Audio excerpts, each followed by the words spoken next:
So I'm here with Kateryna, and I want to hear what citizens can do, since the government is obviously paralyzed a bit.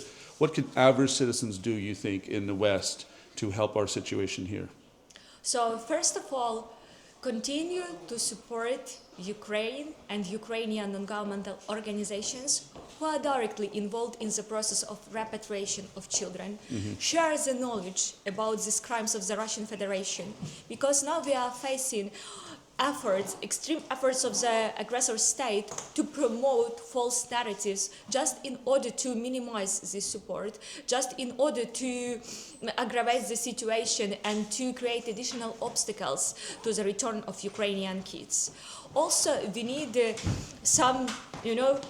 some academic publications, even some sort of partnership at the level of academic institutions, because we see that Russian studies, they are more frequent than Ukrainian studies, and that is why some of the Russian narratives are penetrating into academic publications, and it means that unfortunately Russian attempts to destroy the reality, to destroy history about this crime, they will be more or less successful.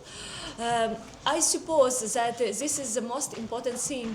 Just remember about these kids, because 90% of them, those who were abducted after 2014, they remain under Russian control. Right. And when we are saving all this information, collecting it, when we are sharing this knowledge, we are also contributing to maybe to the fact that someday these children who were abducted will understand that maybe they were also subjected to this crime. And they will start to collect information from open sources in order to understand more. So it is about long game. It is not about something only for today, but it is very valuable for us. And second and last question. We just heard yesterday that Washington Post dismissed 300 journalists, including the Ukraine Bureau. So journalists stepping in to help this gap, how can they be more aggressive in getting the information out there? What would you like to see from the press?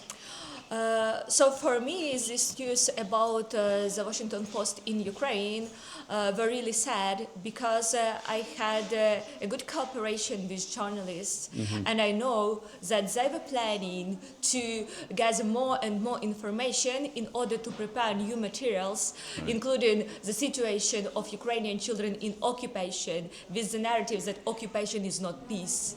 Now everything will be stopped.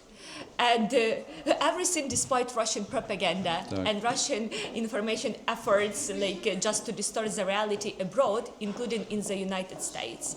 And that is why we should do our best in order to support Ukrainian independent journalists, including English speakers inside Ukraine, including such outlets, Kyiv Independent and others, in order to speak with foreign audiences. Because here in Ukraine, it seems that people are more or less aware about these kids and about this crime. But abroad, as a person who are traveling and advocating in different states, I see that it is not enough. It is always not enough in comparison with efforts of the Russian Federation. І ми працюємо разом, так? Yes, we are working together, because only this sustainable approach, when we are fighting till the moment when the last abducted child will transfer the border to Ukrainian controlled areas, this is the only guarantee to win this war for Ukrainian future and for Ukrainian children. Дякую вам.